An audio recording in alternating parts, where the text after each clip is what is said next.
Bienvenue dans cette nouvelle édition du QG Week-end. Au sommaire, une manifestation de l'opposition a été dispersée ce samedi en République démocratique du Congo. Le rassemblement avait été organisé contre une éventuelle modification de la Constitution qui permettrait au président Joseph Kabila de briguer un troisième mandat. Un hommage a été rendu ce samedi en Centrafrique aux soldats de la mission africaine. Lundi, ils passeront le témoin au casque bleu de la mission des Nations Unies. Et le réseau somalien Autonomie et Handicap a lancé un appel pour l'arrêt des combats. L'occasion également d'attirer l'attention sur les difficultés que rencontrent les personnes handicapées en période de conflit armé. En République démocratique du Congo, une manifestation de l'opposition a été dispersée ce samedi à Kinshasa, la capitale. Plusieurs personnes, non des journalistes, ont été interpellées par les forces de l'ordre. Ce rassemblement avait été organisé pour contester une éventuelle modification de la Constitution. Guillaume Durand. La police congolaise a dispersé samedi matin une manifestation organisée par l'opposition dans le centre de Kinshasa. Les manifestants mobilisés par l'UDPS, l'Union pour la démocratie et le progrès social, et l'UNC, l'Union pour la nation congolaise, entendaient notamment demander la libération des prisonniers politiques et sensibiliser la population sur la possible révision de la Constitution qui pourrait permettre au président Joseph Kabila de briguer un troisième mandat. La dispersion était violente, ils ont chargé, il y a eu des bombes lacrymogènes qui ont été lancées, il y a eu des policiers un peu partout dans la ville, et comme les gens connaissent très bien leur manière, les gens se sont éparpillés, mais il y a eu des interpellations, et il y a eu des arrestations, il y a eu même un journaliste, je crois, deux journalistes de différentes chaînes de télévision qui ont expliqué comment est-ce qu'ils avaient été appréhendés. Les autorités ont de leur côté rappelé que le rassemblement avait été déconseillé. D'abord, elle n'a pas eu lieu, elle a été déconseillée. Et il y a une cinquantaine de personnes qui voulaient défier cette position de la mairie de Kinshasa. On les a dispersés, et 8 ont résisté, ils ont été amenés au poste, on les a identifiés et on les a relâchés après 45 minutes. Il y a eu personne de gardé. Il n'y a eu aucune plainte contre les éléments de la police. Il y avait 2 journalistes parmi les 8 interpellés. Il y en a un qui s'est plaint que son téléphone lui a été confisqué. Le ministère de l'Intérieur a accepté de lui acheter un téléphone de même marque.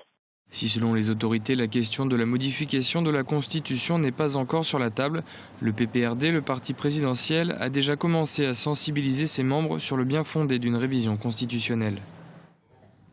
Dans l'actualité également, des députés du parti au pouvoir au Burkina Faso et de la majorité présidentielle ont appelé samedi le président Blaise Compaoré à convoquer un référendum pour réviser la Constitution, ce qui permettrait au chef de l'État de se présenter à la présidentielle de 2015. Pour rappel, pouvoir et opposition s'affrontent sur une modification de l'article 37 qui limite à 2 le nombre de mandats présidentiels. Une nouvelle mission des Nations Unies va se déployer à partir de ce lundi 15 septembre en Centrafrique. Au total, ce sont 12 000 casques bleus qui seront chargés de protéger les populations et soutenir la transition politique. Mais avant cela, ce samedi, un hommage a été rendu à ceux qui ont assuré ces missions pendant ces 9 derniers mois, les soldats de la force africaine. Un reportage de notre correspondant Serge Kofi. L'hommage de l'Union africaine au personnel de la MISCA, la mission de soutien à la Centrafrique. C'était ce samedi au camp militaire Poko de Bangui en présence de la présidente de la République centrafricaine et des représentants des pays contributeurs. Après une présence de 9 mois en Centrafrique, la MISCA passe le relais au casque bleu de la MINUSCA, la mission intégrée multidimensionnelle de stabilisation des Nations Unies en République centrafricaine créée par le Conseil de sécurité de l'ONU et qui a pour mission de protéger les civils et appuyer à la mise en place en œuvre de la transition en République centrafricaine. À Bangui ce samedi, l'heure était à l'hommage aux hommes de la MISCA tombés en Centrafrique. Plus d'une trentaine de ces jeunes gens sont morts en terre centrafricaine. Beaucoup d'entre eux ne connaîtront pas les joies de la vieillesse. Les familles de ceux qui nous ont quittés dans cette mission et de ceux qui, blessés, continuent de souffrir dans leur chair. J'exhorte, j'implore même tous ceux qui peuvent œuvrer davantage d'apaisement dans ce pays, à se donner la main et à chasser l'amertume de leur cœur et de leurs esprits. Avec la MINUSCA, ce sera plus d'hommes. Environ 12 000 militaires contre 5 800 de la MISCA. Plus de logistique en conséquence pour venir à la rescousse de la Centrafrique. Toutefois, s'il est trop tôt pour évaluer les résultats de la MISCA, la présidente Catherine Samba-Panza affirme qu'il y a eu des avancées dans la sécurisation du pays. De nombreuses vies humaines ont été sauvés grâce à l'intervention de la MISCA. Je voudrais ici parler tout particulièrement des populations du 3e arrondissement de Bangui, de Boda et de Yaloké. Aujourd'hui, la ville de Bangui a presque retrouvé sa gaieté. Des écoles et des hôpitaux ont réouvert. Et la vaillante population de Bangui réapprend progressivement à vivre dans la quiétude.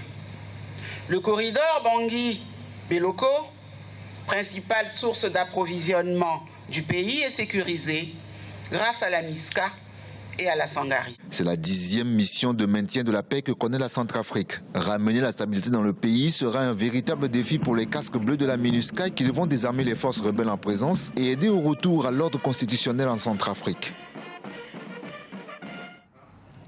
En Algérie, le ministre de la Communication, Hamid Grina, a annoncé un plan de modernisation de la presse écrite, avec notamment la promulgation de plusieurs projets de loi relatifs à la publicité. Il a également insisté sur la formation continue des journalistes, des annonces accueillies avec des réserves par la profession, comme nous l'explique Faisal Metaoui, rédacteur en chef de El Watan. Vous savez, l'annonce du ministre de la Communication a été accueillie avec beaucoup de questionnements. Mais les organes de presse écrite ne dépendent pas du ministère de la Communication. Ils ne sont pas sous tutelle du ministère de la Communication, mis à part les journaux gouvernementaux. La plupart des journaux en Algérie, en arabe ou en français, sont des organes donc indépendants. La question de la modernisation, elle est vraie, elle se pose sur le plan technologique, sur le plan des moyens, mais est-ce que l'État est prêt à donner beaucoup de moyens à des journaux privés? Je ne le crois pas. Donc la modernisation peut-être se fera autrement, parce qu'en Algérie, nous sommes en quête d'un statut de journaliste qui n'a pas encore vu le jour. Nous sommes en quête d'une loi sur l'ouverture de l'audiovisuel qui a été adoptée par le Parlement mais qui reste muette en l'absence de texte d'exécution. Et nous sommes atteints également de libération réelle des ondes, parce qu'il ne s'agit pas aussi de reproduire des chaînes de télévision qui vont ressembler à la télévision gouvernementale. Donc s'il faut moderniser, c'est d'abord libérer les ondes, c'est-à-dire avoir des radios libres, avoir des télévisions totalement libres et avoir aussi une presse écrite qui soit adaptée à ce qui se passe dans le monde, en plus bien entendu de la presse électronique. En Somalie, la situation sécuritaire s'améliore progressivement, mais reste toujours critique. En cause, la menace terroriste des combattants d'Al-Shabaab. Et parmi les Somaliens, certaines catégories de la population sont particulièrement vulnérables face au conflit armé. C'est le cas notamment des personnes handicapées. Anan Faro. Alors que leur pays est en proie à la menace quasi quotidienne du groupe terroriste Al-Shabaab, des Somaliens atteints d'un handicap se sont réunis à Mogadiscio pour lancer un appel visant à mettre fin au conflit armé. Un appel en faveur de la paix. Je suis très heureuse de voir que les personnes handicapées peuvent se réunir pour célébrer la paix. Cela m'encourage aussi.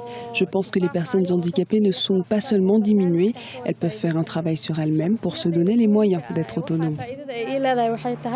La majorité des participants à cet événement pour la paix sont des mutilés de guerre. Ils témoignent ici de l'importance de la paix dans leur vie. Les personnes handicapées sont plus vulnérables sans la paix. Elles sont stigmatisées dans ce pays et sont victimes de discrimination. Les handicapés ne peuvent généralement pas vivre sans la paix, car ils ne peuvent pas être autonomes face à l'explosion de violence. Ils ne peuvent pas courir quand les roquettes tombent.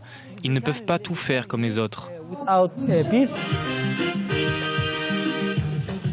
La promotion des droits des personnes handicapées est l'un des fers de lance du réseau somalien Autonomie Handicap. Selon l'organisation, à Mogadiscio, 30 000 personnes vivent avec un handicap. C'était le journal de la rédaction. Merci de l'avoir suivi et retrouvez dans un instant une nouvelle édition du QG Weekend.